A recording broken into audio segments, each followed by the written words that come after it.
우리 본문 같이 읽겠습니다. 사도행전 20장 13절부터 24절까지입니다. 본문을 읽겠습니다. 우리는 앞서 배를 타고 앗소에서 바울을 태우려고 그리로 가니 이는 바울이 걸어서 가고자 하여 그렇게 정하여 준 것이라. 바울이 앗소에서 우리를 만나니 우리가 배에 태우고 마둘레네로 갔어. 거기서 떠나 이튿날 기호 앞에 오고 그 이튿날 사모에 들르고 또 그 다음날 밀레도에 이르니라. 바울이 아시아에서 지체하지 않기 위하여 에베소를 지나 배 타고 가기로 작정하였으니 이는 될 수 있는 대로 오순절 안에 예루살렘에 이르고 급히 가미로라. 바울이 밀레도에서 사람을 에베소로 보내어 교회 장로들을 청하니 오면에 그들에게 말하되 아시아에 들어온 첫날부터 지금까지 내가 항상 여러분 가운데서 어떻게 행하였는지를 여러분도 아는바니 곧 모든 겸손과 눈물이며 유대인의 관계로 말미암아 당한 시험을 참고 주를 섬긴 것과 유익한 것은 무엇이든지 공중 앞에서나 각 집에서나 거리낌이 없이 여러분에게 전하여 가르치고 유대인과 헬라인들에게 하나님께 대한 회개와 우리 주 예수 그리스도께 대한 믿음을 증언한 것이라. 그러나 이제 나는 성령에 매여 예루살렘으로 가는데 거기서 무슨 일을 당할는지 알지 못한다. 오직 성령이 각 성에서 내게 증언하여 결박과 환난이 나를 기다린다 하시나 내가 달려갈 길과 주 예수께 받은 사명 곧 하나님의 은혜의 복음을 증언하는 일을 마치려 하면은 나의 생명조차 조금도 귀한 것으로 여기지 아니하노라. 오늘 본문에는 이 지명 이름이 많이 나오죠.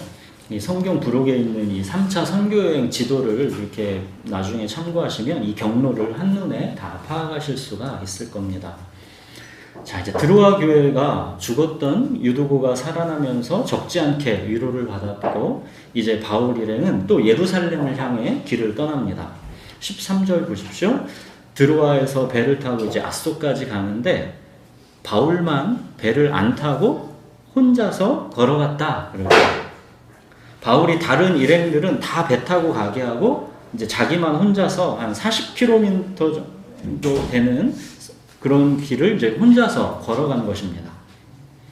여러분, 바울은 왜 지금 혼자서 그 길을 이렇게 걸어서 갔을까요? 바울은 혼자 걸으면서 무슨 생각을 했었던 것일까요? 지금 이 장면은 누가복음에서의 한 장면을 이게 떠올리게 합니다. 누가복음도 사도행전도 모두 같은 사람이 썼죠. 이 저자가 누가입니다. 아마도 누가는 그 두 장면을 서로 닮았다라고 생각해서 그렇게 기록한 것으로 보입니다. 누가복음에서 아주 중요한 분기점이 되는 구절이 있다라고 그랬죠. 이거 여러 번 강조했었는데 이게 누가복음 9장 51절이었죠. 예수께서 승천하실 기약이 차감해 예루살렘을 향하여 올라가기로 굳게 결심하시고, 그러니까 십자가 고난과 죽음이 기다리고 있는 예루살렘을 향해서 예수님이 굳게 결심하시고 올라가시는 그 장면이었죠. 바울도 예수님이 굳게 결심하시고 십자가 고난과 죽음이 기다리고 있는 예루살렘으로 향하셨던 것처럼 그 심정으로 지금 이제 혼자서 앗소까지 걸어가면서 굳게 결심하는 장면인 것이죠. 23절을 보시면 바울은 예루살렘을 향하여 올라가는 길이 결박과 환난이 기다리는 길이다라는 것을 성령의 증언으로 이미 알고 각오하고 있습니다. 그래서 바울은 앗소까지 혼자 걸어가면서 굳게 마음을 결심하고 있는 것입니다. 자, 이제 바울은 일행과 앗소에서 만나서 이제 배를 타고 여러 군데를 경유해서 이제 밀레도에 도착합니다. 밀레도는 에베소에서 한 40km 정도 떨어진 항구 도시입니다. 바울은 에베소에서 3년간을 목회했습니다. 선교 여행 중에서 가장 오래 머물렀던 곳이 에베소이고 광대하고 유효한 복음의 문이 열림과 동시에 가장 큰 고난과 영적 전투가 있었던 곳도 에베소이죠. 바울에게는 애착이 가지 않을 수 없는 곳이 바로 이곳 에베소입니다. 자, 근데 16절 보십시오. 바울은 지체하지 않기 위해서 에베소를 그냥 지나가기로 작정합니다. 에베소를 그냥 지나칠 만큼 바울에게 지금 가장 중요한 일은 오순절 안에 예루살렘에 도착하는 것입니다. 3년 목회한 에베소를 그냥 지나칠 정도로 그렇게 오순절 안에 예루살렘에 도착하려고 급히 이제 서두르고 있는 건데, 그 이유가 뭡니까? 지난주에 예루살렘 가는 두 가지 이유를 말씀드렸었죠. 우선 예루살렘의 이 심한 가난 때문에 바울은 그들을 돕기 위해서 이방인 교회들에게 이제 구제헌금을 부탁해서 그 헌금을 지금 다 모아가지고 그 헌금 사절단이랑 같이 지금 예루살렘으로 가져가는 중입니다. 그리고 또 한 가지 더 중요한 거는 바울은 이방인 신자들을 예루살렘에 데려감으로써 하나님께서 유대인과 이방인의 막힌 담을 허셨다는 것, 이 놀라운 하나님의 은혜를 예루살렘에 이제 증거하고자 했던 겁니다. 이 복음의 열매들인 이방인 신자들을 예루살렘에서 이제 감사의 제물로 하나님께 바치는 이제 그런 심정인 거죠. 오순절이라고 하는데, 이 오순절은 뭐냐면 보리 첫 열매를 추수해서 감사 제물로 바치는 절기입니다.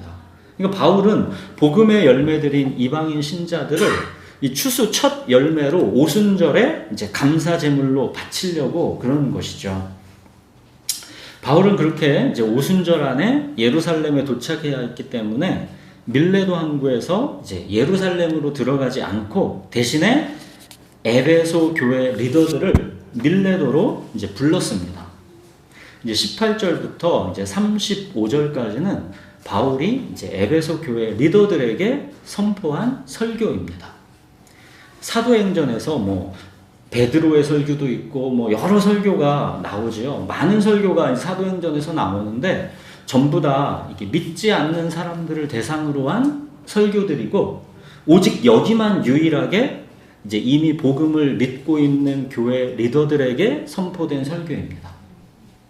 자, 바울이 에베소 교회 리더들을 대상으로 어떤 설교를 하는지 우리는 이번 주랑 다음 주 두 주에 걸쳐서 살펴보려고 합니다.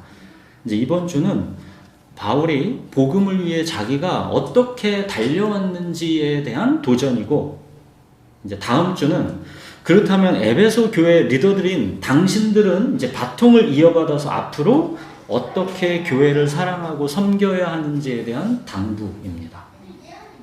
자, 이제 18절부터 보십시오. 내가 에베소에 들어온 첫날부터 지금까지 항상 여러분 가운데서 어떻게 행하였는지를 여러분도 안다 그러죠.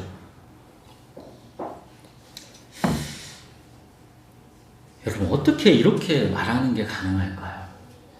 바울은 예수 그리스도 안에서 자기 삶이 얼마나 당당하면 이런 말을 할 수 있을까요? 바울의 이 말이 전혀 교만하다고 느껴지질 않죠. 우리가 바울의 삶을 알기 때문입니다. 이런 말을 해도 전혀 교만하게 느껴지지 않을 만큼 바울은 그렇게 자기의 말과 자기의 삶이 일치된 그런 삶을 살았던 것입니다. 다음 주 살펴볼 35절에 이 바울 설교의 결론이 나오는데, 거기에 보면 35절에 바울은 뭐라고 하냐면 범사에 자기가 모본을 보여준 것처럼 에베소 교회 리더들인 당신들도 그렇게 해라 명령하는 걸로 끝납니다. 내가 여러분에게 본을 보여준 것처럼 여러분도 그렇게 하라고 명령할 수 있는 삶. 그런데도 이런 명령이 전혀 교만해 보이거나 이상해 보이지 않는 삶. 그렇게 말과 삶이 일치된 바울이었던 것입니다. 자, 바울이 에베소 교회에서 어떤 삶을 보였는지 이제 19절부터 보십시오. 바울은 모든 겸손과 눈물로 에베소 교회를 섬겼다 그럽니다. 유대인의 관계로 말미암아 당한 시험을 참고 주를 섬긴 것, 이걸 여러분도 안다 그럽니다. 바울은 자기가 에베소에서 당한 환난을 고린도 후서에서 이렇게 기록했었죠. 힘에 겹도록 심한 고난을 당하여 살 소망까지 끊어지고 우리는 우리 자신이 사형 선고를 받은 줄 알았다. 이게 에베소 교회에서 섬길 때 당한 고난들입니다. 자, 20절 보십시오. 유익한 것은 무엇이든지 공중 앞에서나 각 집에서나 거리낌 없이 여러분에게 전하고 가르쳤다. 바울은 에베소 교회에 최고의 것을 전하고 가르치기 위해서 자기의 전부를 다 불살랐다라는 뜻입니다. 21절에 보시면 바울이 증언하고 가르친 복음의 핵심은 두 가지입니다. 그 두 가지가 뭡니까? 첫째는 하나님께 대한 회개, 둘째는 우리 주 예수 그리스도에 대한 믿음. 예수께서 우리 죄를 위하여 성경대로 죽으셨으니 회개하고 하나님께로 돌아오라. 그 예수께서 성경대로 부활하셨으니 예수께서 우리의 주님이심을 믿으라. 여러분, 예수께서 나의 죄를 위하여 죽으셨고 부활하셔서 나의 주님이 되셨다라는 것, 나의 주님이 되셨다라는 것은 이게 실로 어마어마한 권능을 말하는 겁니다. 우리는 주님의 전능하심을 보통 어디에서 확인합니까? 뭘 보고 우리는 주님이 전능하시다 그럽니까?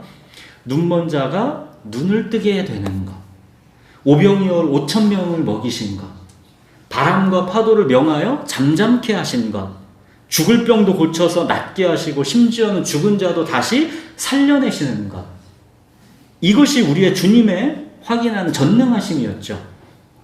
여러분, 그러나 보십시오. 이런 것들은 예수님의 십자가와 부활이 있기 전에도 있었던 기적들이죠.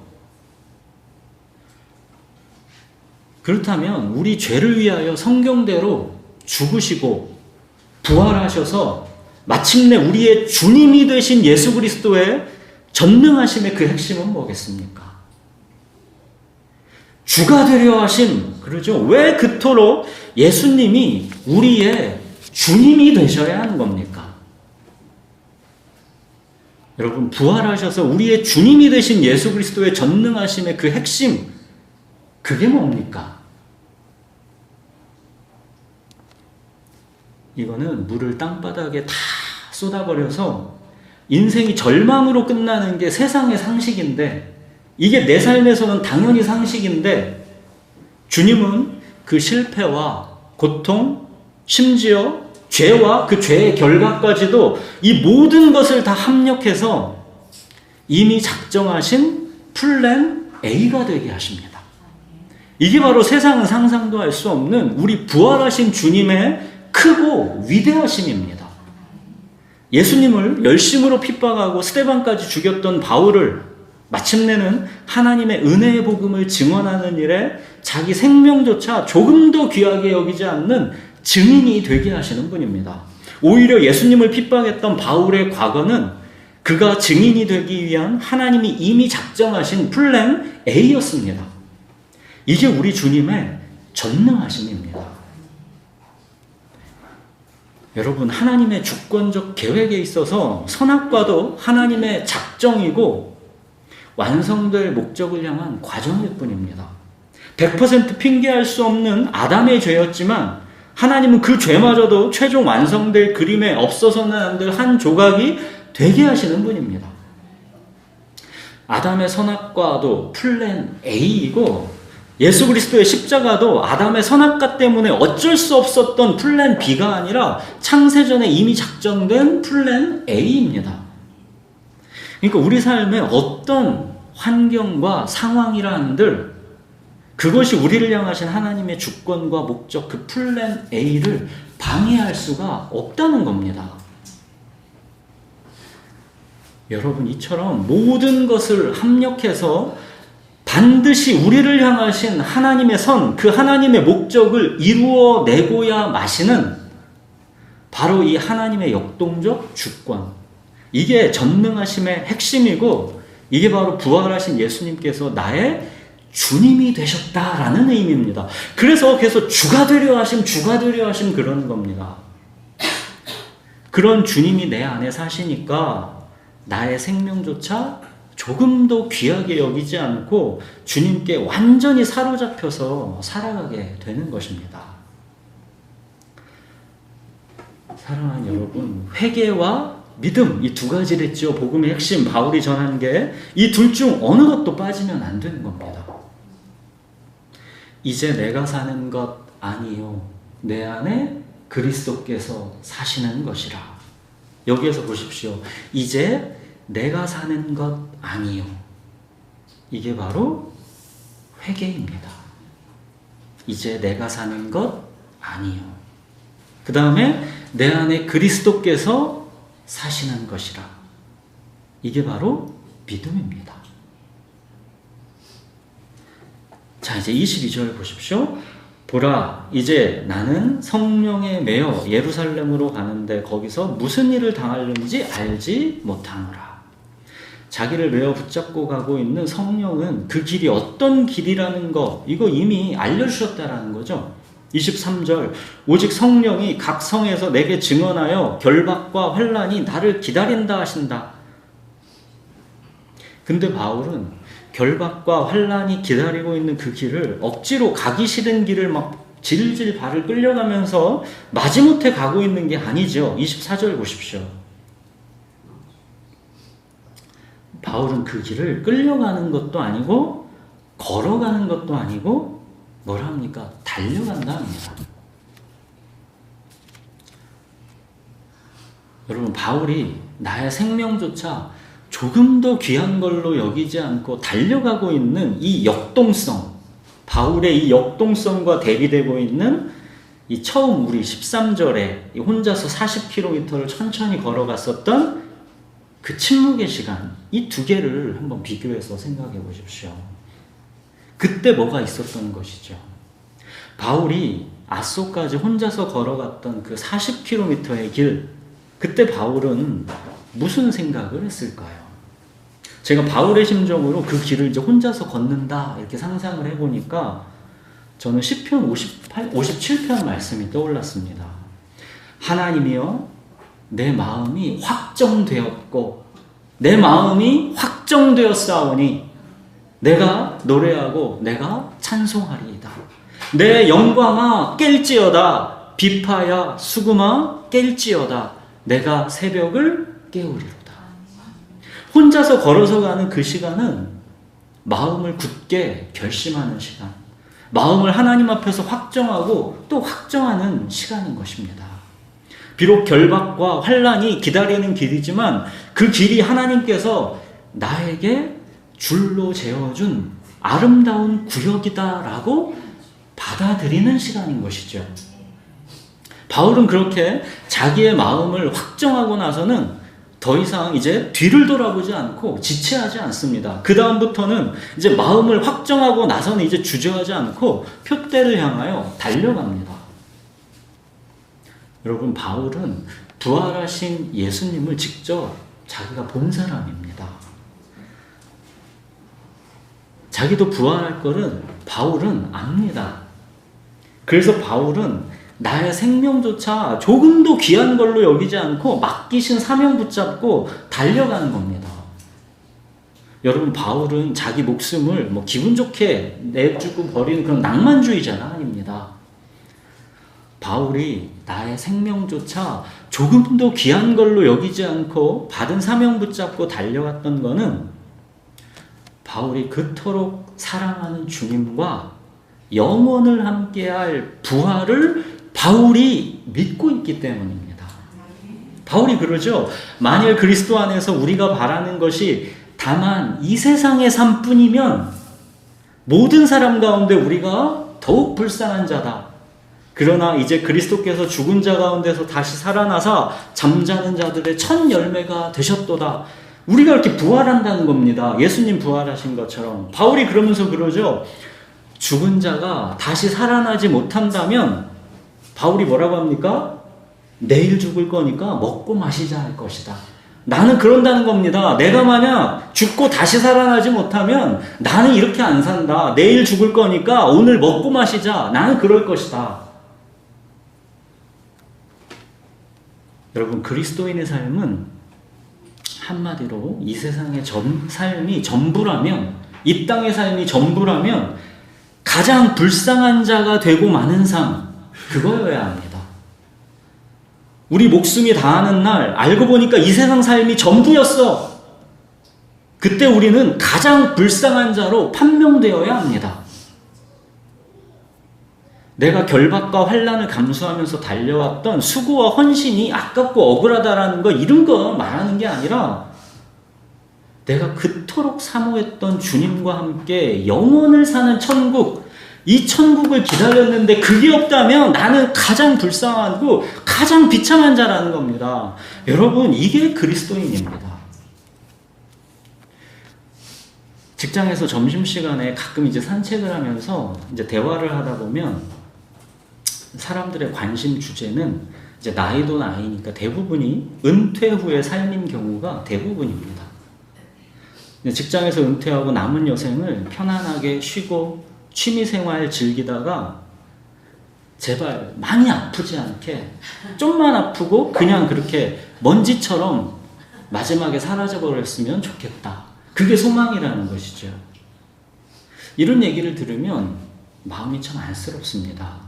우리 인생 100년이 고작 편안하게 쉬면서 취미생활 마음껏 즐기다가 마지막에는 좀만 아프다가 그냥 먼지처럼 사라져버리고 말면 되는, 그게 소망이 되는 그런 게 우리 인생이 아닌데, 하나님께서 창조하신 인간이 얼마나 존귀한 존재인데, 우리는 다만 100년 살도록 창조된 존재가 아니라 하나님과 함께 영원을 살도록 지어진 존재인데, 우리는 혼자 힘으로 그렇게 외롭고 힘겹게 각자 도생하다가 마지막에 은퇴해서 좀 편안하게 취미생활 즐기다가 그렇게 그냥 마지막에 좀 아프지 않게 사라져버리면 그런 존재 아닌데, 우리는 주님의 교회에서 한 몸을 이루어서 영원토록 하나님을 기뻐하고 즐거워하면서 살도록 그렇게 지어진 존재인데 왜 이 은혜의 복음을 외면할까? 이게 참 안타깝습니다.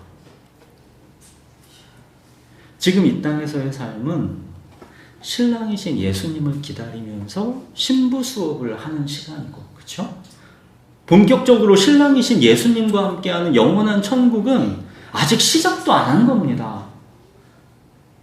결코 지금 이 땅에서의 삶이 전부가 아닙니다. 우리 인생은 100년 살다가 먼지처럼 사라져버리고 마는 그런 존재가 아닙니다. 우리는 영원을 살도록 창조된 존재이고, 하나님께서 우리에게 무슨 마음을 주셨다고 했습니까?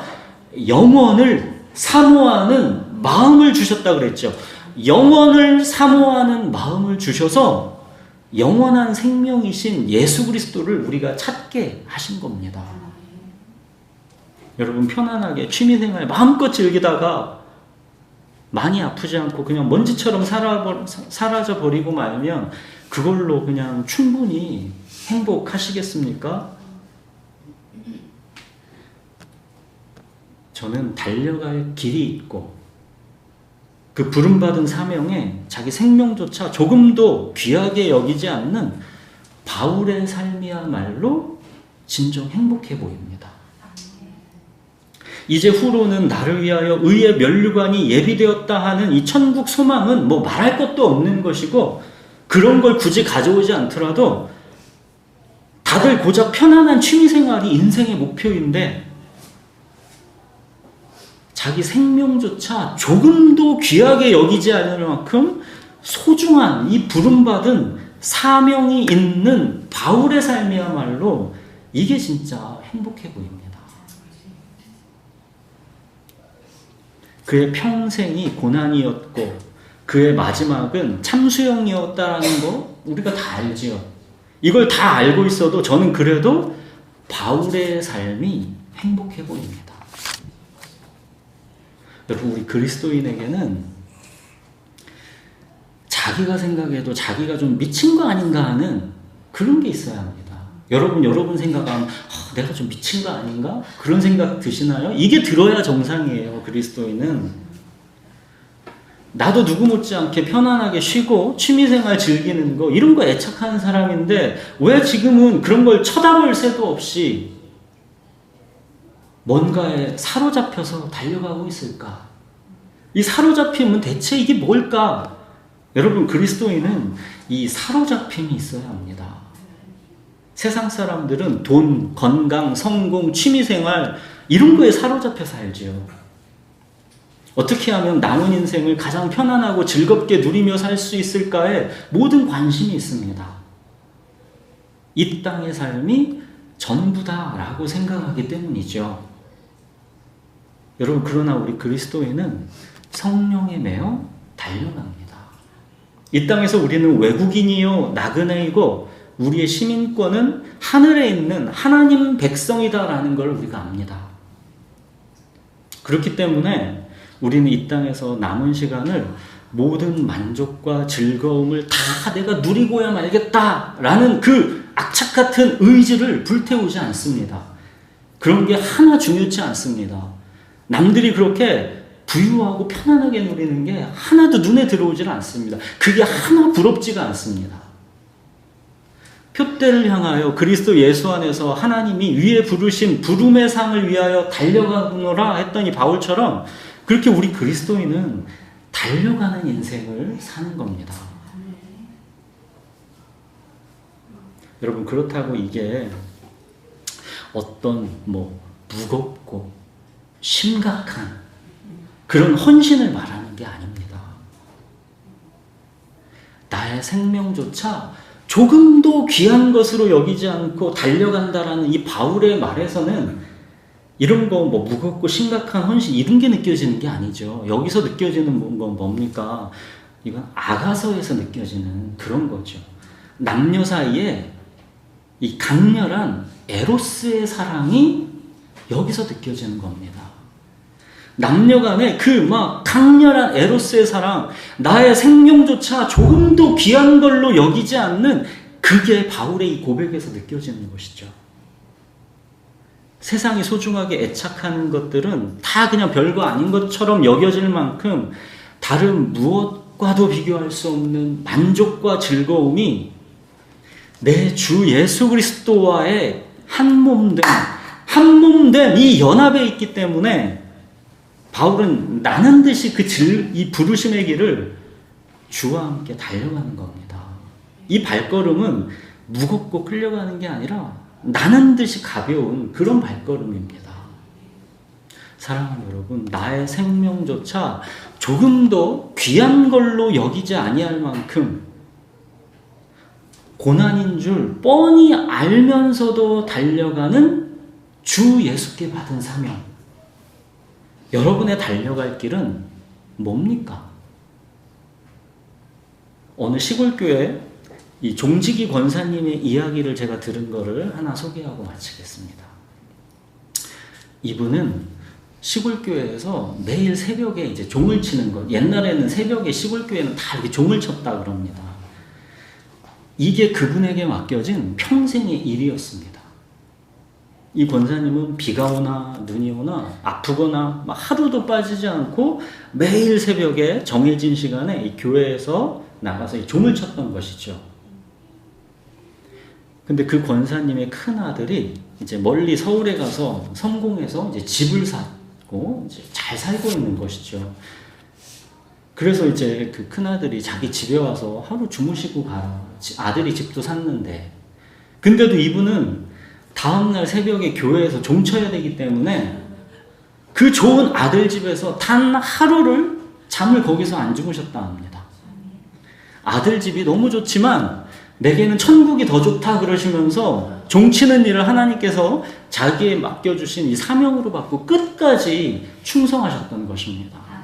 이게 상식으로는 이해가 안 되지요. 우리의 지식으로, 우리의 똑똑함으로는 이해가 안 되죠. 뭘 그렇게까지 해. 하루쯤 다른 사람에게 종치는 일 맡겨가지고 종치게 하면 되는 거 아닙니까? 그리고 자기는 가가지고 자고 오면 되지요. 이걸 누가 말립니까? 말 그대로 남들 보기에는 미친 거지요. 여러분, 그런데 우리 그리스도인에게는 이런 설명 안 되는 미친 구석이 좀 있어야 합니다. 이게 똑똑하면 안 돼요, 그리스도인은. 미치지 않고는 미치지 못한다. 그런 말이 있죠. 미치지 않으면 미치지 못한다. 어떤 일이든 정말 미쳐서 매진하지 않으면 어떤 만족스러운 목표, 결과에 미치지를 못한다. 그런 말이죠. 그래서 미치지 않고는 미치지 못한다. 그러는 겁니다. 세상의 일도 그러한데 하물며 하나님의 부르심을 받고 살아가는 우리 그리스도인의 이 땅에서의 삶이야 당연한 거 아니겠습니까? 예수님이 우리에게 맡기시는 사명, 나의 생명조차 조금도 귀한 걸로 여겨지지 않을 만큼 그 앞에서는 그 어떤 이유도 앞세울 수 없는 사명. 주님께서 우리에게 우리 몫으로 남겨두신 고난. 여러분에게 그거는 뭡니까? 바울이 그랬죠? 나는 이제 너희를 위하여 받는 괴로움을 기뻐하고 그리스도의 남은 고난을 그의 몸된 교회를 위하여 내 육체에 채우노라. 여러분, 바울이 자기 생명조차 조금도 귀하게 여기지 않을 만큼 사랑했던 하나님의 이 은혜의 복음, 이 은혜의 복음의 결정체는 교회입니다. 이 얘기는 다음 주 본문에서 더 이어가겠습니다. 네, 기도하겠습니다.